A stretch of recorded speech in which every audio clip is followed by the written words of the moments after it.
Good day mga par. Alright, long time no see mga par. Pasensya na, medyo busy tayo sa module. Yan, balik module ulit. Yung anak kong kambal, yun ang inasikaso ko pag hindi ako nakakapag-vlog. Ganyan. So ngayon maganda yung topic natin tungkol sa mga baguhan to sa mga baguhang mga bagong bilhin yung ibon o dun sa mga nagmamadali tungkol sa pagpaparami ng ibon o dun sa gusto na mangitlog ng mga ibon nyo. So ito yung title natin, ito yung topic natin is bakit tayo mag-itlog ng ibon mo or ng lovebirds mo. Bakit nga ba hindi agad-agad bakit nga ba hindi nakapag-itlog o hindi pa nag-iitlog? So ito na, sasabihin ko na agad yung isa sa mga dahilan. So at mga sabihin ko, isa to sa mga dahilan kung bakit. So una, baka yung lovebirds nyo is young or bata pa. Kunwari, nabili nyo yung lovebirds nyo ng 2 buwan pa lang o 3 buwan pa lang o 4 na buwan pa lang. Tapos akala nyo mag-iitlog na agad-agad. So hindi ganun yun. Okay? Ang sexual maturity nila ng mga lovebirds natin, itong mga parakeet is 6 months, 7 months up. So ganun. Hintayin natin yung maturity nila. Kasi pag bata pa, wala pa, parang bata pa, parang laro-laro pa lang sila dyan, banding-banding pa lang sila dyan. Hindi agad-agad sila nagme-mate or hindi pa sila ganun pares. Okay, banded pair pa lang kung tawagin sila dyan. So mamaya malalaman nyo kung ano pa yung mga dahilan. So sana tapusin nyo itong video natin. So dito tayo sa number 2. So yung number 2 is baka naman yung nabili yung ibon is same gender, parehas lalaki o parehas babae. So kung parehas lalaki yan, same male or lalaki or cock kung tawagin natin, yan, hindi talaga mag-iitlog yan kasi parehas nga naman lalaki. Hindi rin sila nagme-mate. Pag-aalam ko, hindi nagme-mate ang parehas lalaki na parakeet. Sa African lovebirds, yan, nagme-mate ang parehas lalaki. So hindi rin sila mag-iitlog kahit mag-mate sila na mag-mate. Tapos or kaya naman is parehas babae. So pag parehas babae, kahit matured na yan, kahit ilang taon na sa iyo yan, mag-iitlog yan. Nagme-mate din ang babae sa babae. Okay? Yang hen to hen na yan. Nagme-mate sila. Nakakapag-itlog din sila. Bakit nga ba sila nakapag-itlog? Kasi babae nga yun. Diba? Ang babaeng parakeet o ibon is sila yung nagpo-produce ng eggs. Okay? Kaya nakapag-itlog sila. Pero infertile. Walang similya. Kasi pareha sila babae. Yun yung dahilan nun. Nag-iitlog na, tuwan-tuwa ka naman na nakapag-itlog yung ibon mo, yung pala parehas babae. Yun ang nakakalungkot, di ba? Nakapag-itlog nga pero walang similya, di ba? Talo ka talaga, inip ka talaga. So yun ang mga isa sa mga dahilan. Pangalawa yun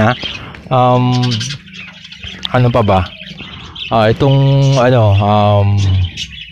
Yung tungkol dun sa sa same gender, kung hindi nyo pa alam kung paano mag-gender ng mga parakeet natin, mga ibon natin, meron tayong video nun, how to gender parakeets and budgies. Yan, kikita nyo yan. Panoorin nyo yan kung gusto nyo malaman, kung gusto nyo matuto tungkol sa kung paano malaman yung gender ng parakeets natin. Okay, tapos pangatlo, yung cage nila. Yan, isa yan sa mga ibang problema natin. Yung iba kasi nagpupumilit meron lang silang cage na katamtaman, nakala nila okay na yon, di ba? Cage na maliit. So hindi naman, kung kaliitan lang yung cage ninyo, hindi rin naman yun, hindi sila makakakilos ng maayos, hindi sila masyado nakakalipad. Yan, puro dapo-dapo lang gagawin. So mainam talaga yung cage ninyo is double cage. Kung gusto niyo double cage, okay, mas malaki, mas malawak. Pero kung gusto niyo is double cage, single cage, yung lagpas kalahati nito, ayan. Simula dito hanggang dito yon. Kung ano bang size nun, hindi ko matanda ko ng size nun eh. Mas maganda yung medyo maluwag-luwag yon kaysa sa mga maliliit na cage. Okay, wag na lang kayo mag-alaga ng ibon kung ang cage nyo is maliit lang din, baliwala, diba? Okay lang sana kung gusto niyo lang mag-alaga ng ibon is maganda lang sa mata, ang piliin nyo is parehas lalaki para hindi mag-mate, hindi sila dadami. Okay, meron tayong ano nun, meron akong buyer na ganun. Gusto lang niya mag-alaga ng ibon, parang display lang sa bahay, parehas lalaki yung ginusto kasi nga ayaw nilang dumami yung ibon na yun. Pang display lang, so okay lang yun. Yun ang gusto nila, wala tayong magagawa. Ayaw nilang magparami ng itlog o ng ibon nila, so yun lang yun. So next natin doon is yung nest box niya. Maliit na nga yung cage nyo, tapos maliit pa yung nest box. Baka mas maliit pa dito kasi itong ano natin, itong nest box natin is 6x6x10. Baka mas maliit pa dyan nakuha niya. Merong mas maliit kasi dito 4x5. Maliit na yung masyado. Yun, hindi rin maganda. Pero story about kay Simang, yung cage niya dati, tapos meron siyang maliit na nest box doon is 4x5 yun. So halos kasya lang sila mag-asawa ron. Tapos nakapagpaitlog pa siya. 4 ang itlog ni Simang nun, isa lang ang binuhay niya. Kasi nga bakit? Feeling ko lang ilang pagkakalam ko lang naman na kaya isa lang siguro binuhay niya kasi hindi na sila kakasya dun sa nest box na maliit na yon. Kasi yung nest box na ngayon is maliit lang. Kung bubuhayin niya pa yung 4 na yon, hindi na sila magkakasya talaga. Paano pa kaya pag pumasok yung asawa? Di wala na, siksikan na. So, gano'n lang. Matatapak-tapaka lang yung mga inakay niya. So, yun ang ibinuhay niya siguro. Yung isa lang na yon.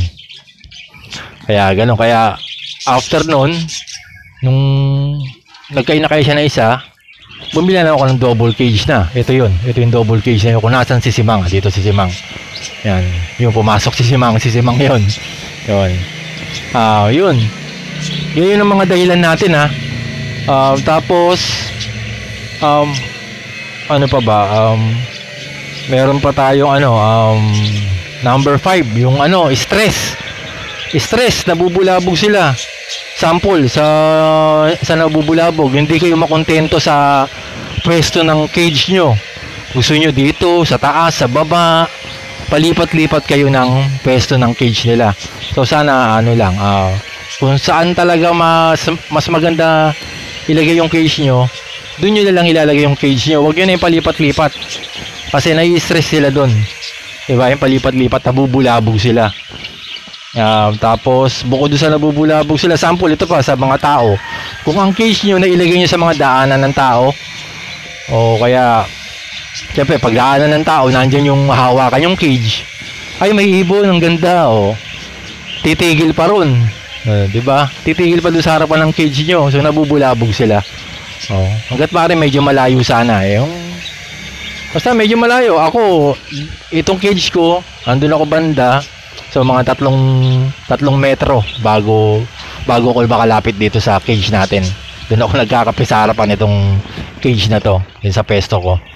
Yun ang isa sa mga sa mga dahilan kung bakit ayaw mag-itlog ng ibon mo o ng lovebirds mo. Kung meron kayong pusa na medyo pasaway, mabango kasi sa pusa ang ibon na to yan, paborito lang kainin yan. Yan. Pero kung alaga nyo naman yung pusa talaga, as in mabait sa inyo, yung maamo na pusa, hindi naman sila papakialaman yan. Pero yung mga pusang nasa kalsada, yung mga nakakalat lang, yan, kung meron kayong ganun na pusa na pumupunta-punta sa bahay nyo, yun ang iiwasan nyo.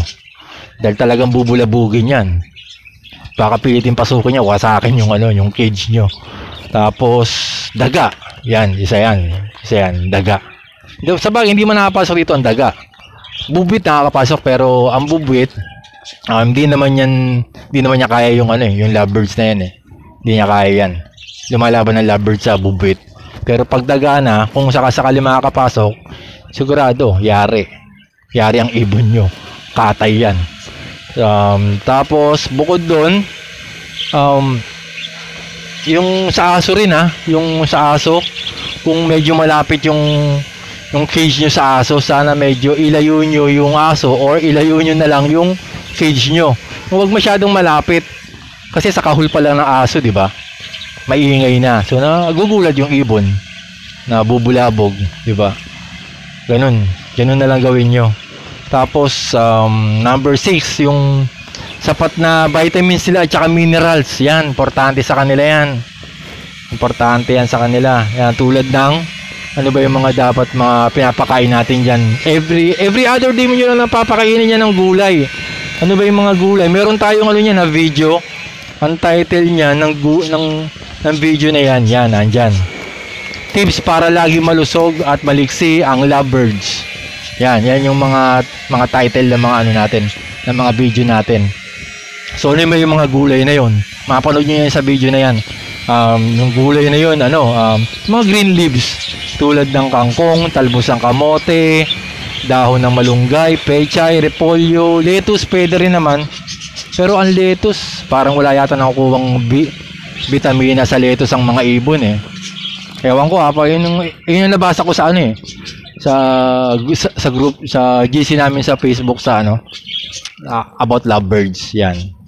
Tapos dahon ng malunggay, meron na. Tapos yung sa mineral naman, yan. Mineral black. Yan, kailangan yan. Mineral black. Alam nyo, nakita nyo na yun, yung bilog na kulay puti. Tapos, mura lang naman yun, 25 pesos. Medyo may kalakihan na. Cattle bone. Yung cattle bone, medyo may kamahalan din kahit pa paano. 65 pesos o 100 pesos. Yung 12 inches cattle bone. Yan, makita nyo yung mga picture dyan.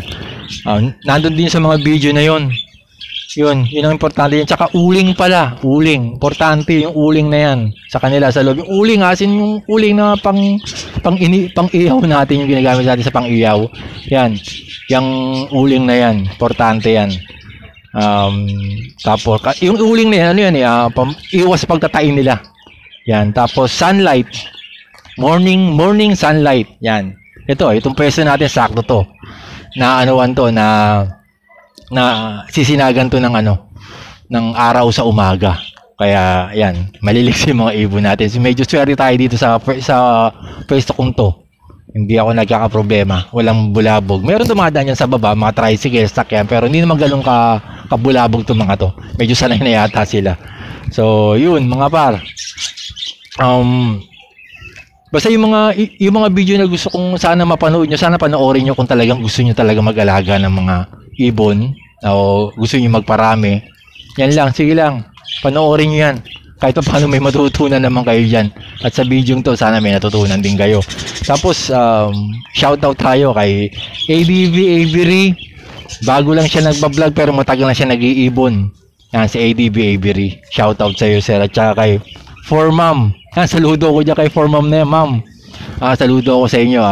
Yung mga pets niyan, hindi lahat may lahi. Yung ultimong aso niya, pusa niya, hindi lahat may lahi. Pero, basta marami siyang alaga na ganun. Panoorin yung video niya. Grabe, matutuwa kayo. Bibilib kayo talaga ng sobra. Okay? So, yun mga para. Sa mga hindi pa nakapag-subscribe dyan, please, like nyo na, subscribe nyo na, at pakihit na rin ang notification bell para lagi kayong updated sa ating mga bago nating mga videos. So, yung mga par, good day and God bless.